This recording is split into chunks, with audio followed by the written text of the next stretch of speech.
What's up YouTube? My name is Chad. This is the Wisco Boater channel. Thanks for joining me for another episode of the Glasspar Tacoma restoration project. This video is going to focus on removing the old steering cables and the engine connections for throttle, gear shift, and the wiring harness.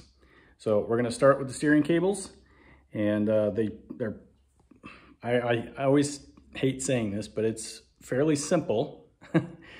Doesn't mean it's going to be easy to remove, but it's a fairly simple thing to do. So you've got a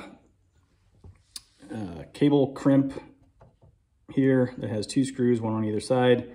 That will allow the cable to come out of the spring, and then we can feed it back through. So it goes through here, through this pulley, back out around this pulley, back through this top pulley, and then it goes forward to the helm.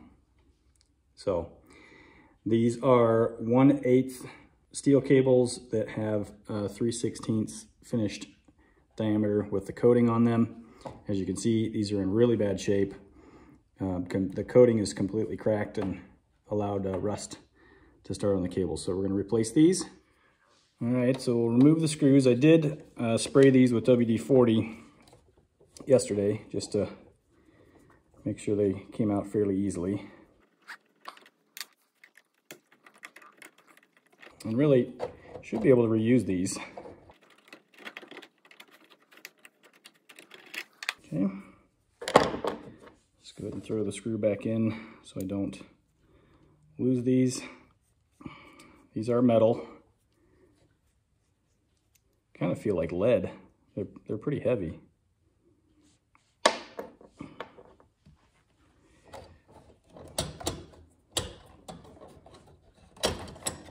Yeah, you can see these are super stiff.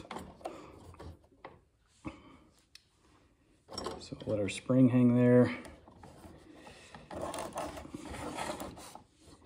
Turn this around this way.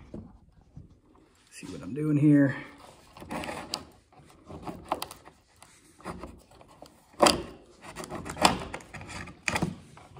Okay.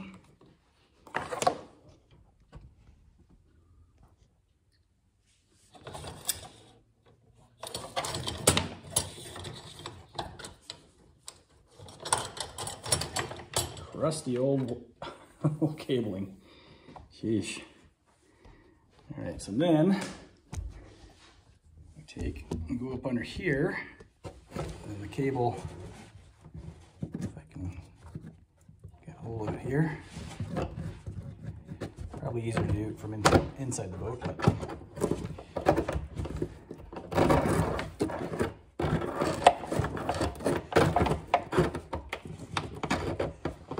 this all the way back through.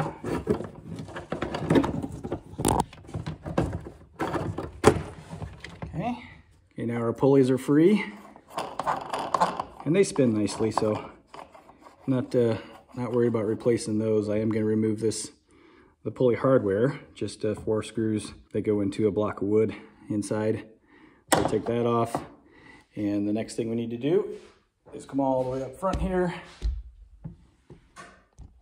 And we reach up under here and just pull the cabling out.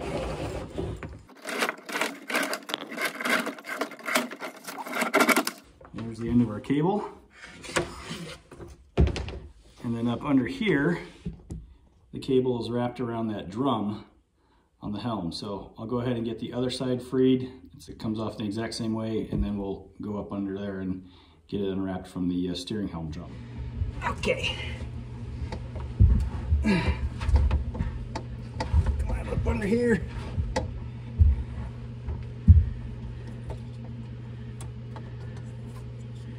And because there's no tension on it, it's pretty much already uncoiled. And that's all there is to it. So this is just one piece of cable. So you would start in the middle and wrap it back around the drum there, equal parts on either side. So we got one more pulley to pull through here.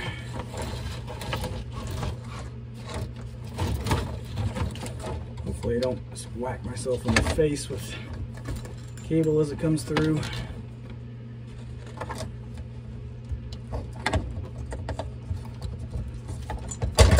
Okay. That is steering cable removal. And then the next thing is to remove the pulley hardware. So we'll go up under here, and this isn't going to be the best view, but all right, well, I won't be able to show you the removal from the inside, but you got to get up inside here to get access to those nuts that are on the back side there.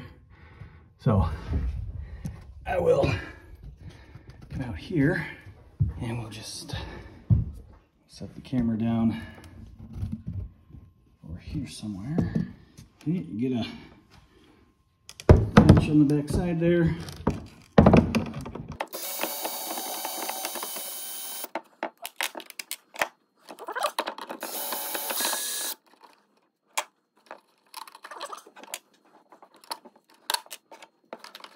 There's plenty of room back here.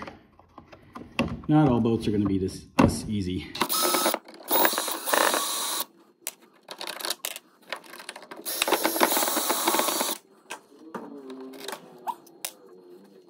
It's actually a pretty nice piece of hardware. We'll throw some grease on those. They move nicely, but we'll grease them up, clean them up a little bit. You can see, obviously, spiders and stuff have been in here. All right, well, I'll do the other side. Get that one out of the way, and then we'll come back to unhooking the engine controls. And one thing I always do whenever I take something off is just put the hardware back in place. And there was one washer missing off that, but even if I'm not reusing the screws and the nuts and the washers, I still put them back on so I know exactly what type of hardware was there if I'm going to replace it. Now the screws I'll probably reuse, but it could use new washers and lock nuts. So there's all of our steering pulley hardware.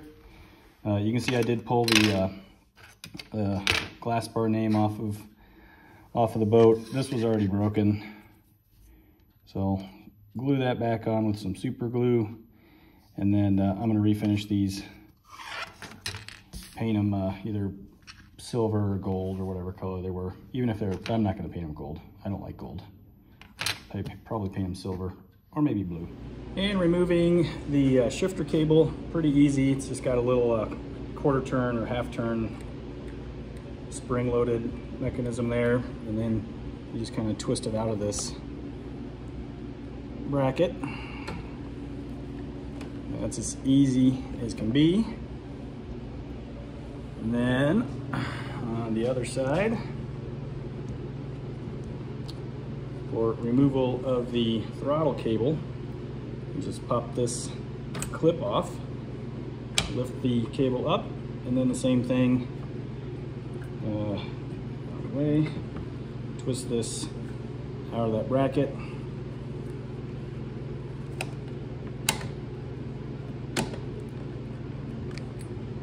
Just like that. So our engine control cables are now free. Got a couple of zip ties here to clip, and then we'll pull it through this access hole here, and then just slide them out underneath the gunnel, and then we can get our engine controls out of the way. I was thinking I would just leave them there, but there's really no reason to since the cables come out so easy. So we'll get the engine control, remote control out of the way so it doesn't get dirty when we start sanding on this thing in a few days.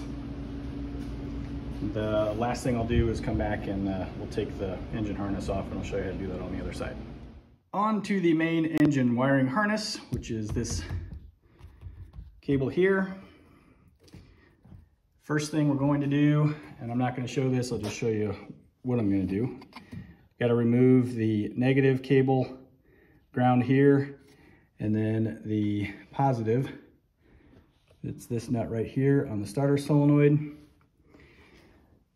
And then once those wires are free, that's this wire and this wire, then we unplug, there's a clamp right here, that we take off, unplug the harness, and then there's a plate up under here that's got a screw that just comes down, and the plate comes off, and then you can feed the plug and the hose or the harness out through that hole. So I'll come back when I'm taking this off, but I'm gonna go ahead and get the starter solenoid positive wire and the black ground cable removed from the other side of the engine first.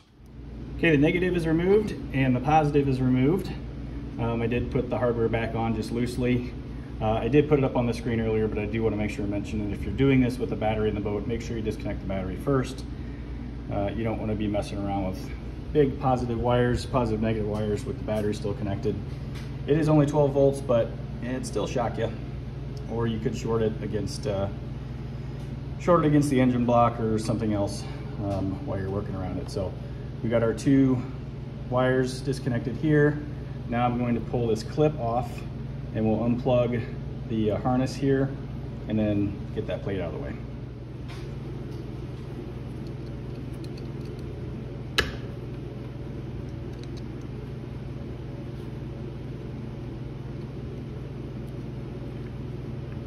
Okay. This is what it looks like. Comes off pretty easy.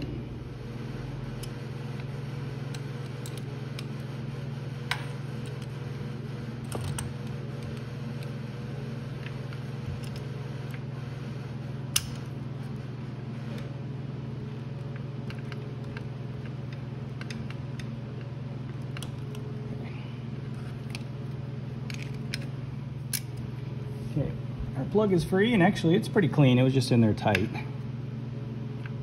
So then we'll take the screw that's down here.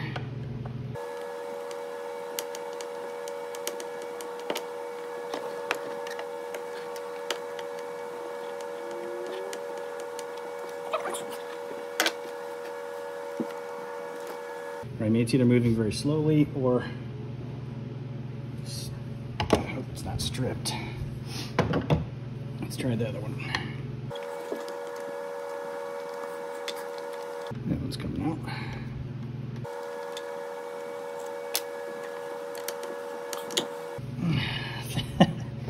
I think it's in there crooked. Probably got some cross threading going on.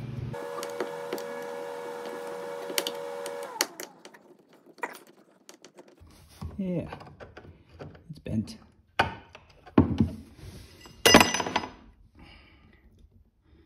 Yeah, you can see the screw is bent. We'll replace that. Now we can pull our harness out. Okay, the engine is free. One other thing I just noticed that it is missing is there should be a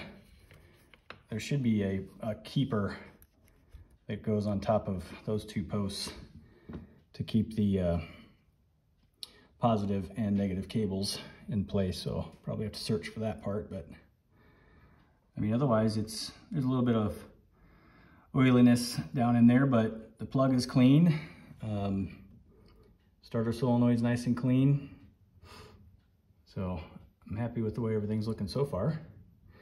So now the last thing I'm going to do in this video is drill this out, get this, we'll pull the harness through. And a lot of people just use bike tires to replace this rubber hose. I've done it a couple times in the past, so it's probably what I'll do again because, yeah, it's all cracked and nasty.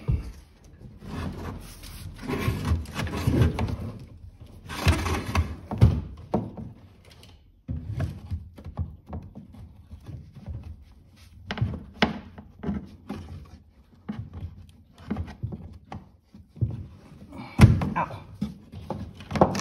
There's our harness. And other than replacing that black rubber protector, we're just gonna leave this all here. So I'll go get a drill, and we're just gonna drill out these rivets, remove this piece of, ring here, and then that will be it for this particular video.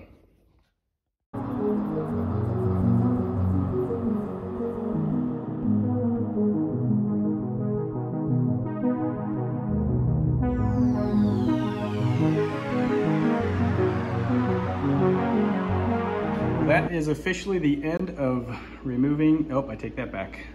I gotta remove these. But other than removing those, and I might remove this after I get the engine off. But that is the end of removing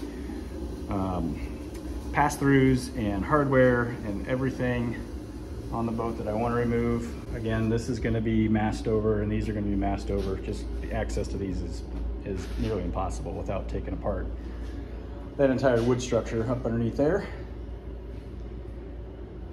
So the next video will probably be removing the engine. I will be using the tie bosses that are hanging up there. That's exactly what they're for. I bought those to remove engines off of boats. So we'll get it positioned over there. I'll go out to the storage unit, get my engine stand, move all this stuff out of the way, and get the engine pulled.